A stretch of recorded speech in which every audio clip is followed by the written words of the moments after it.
Unang araw ng buwan nga ay diskarte agad ang bungad sa atin at sana nga marami pang client ang dumating sa akin ngayong buwan na to. At ang client ko nga for today ay dito nga ulit sa Dasma. Nataga rito nga sa Victoria Reyes kung saan nga kahilera lang din talaga ng Iskinita kung saan kami dating nakatira. Tao po.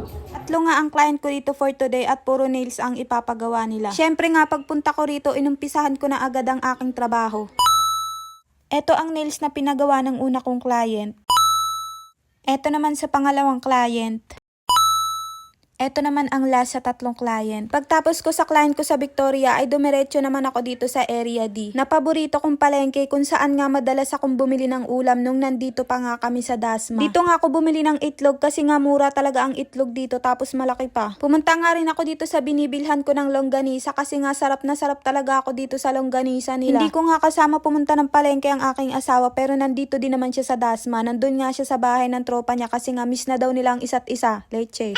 Dahil 7 PM pa naman yung client ko, pumunta na nga muna ako dito sa Pag-asa para nga kumain ng ihaw-ihaw na isa nga sa paborito naming kainan ng aking asawa. Pagtapos kong kumain ay pumunta na nga rin ako sa last client ko na taga City Homes.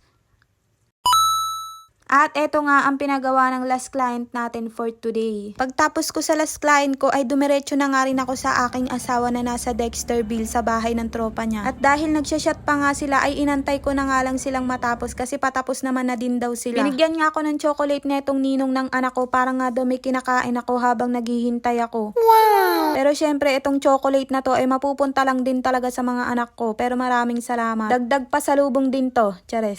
Nung natapos na nga sila ay kumain na muna kami ng lugaw bago kami bumiyahe pa uwi.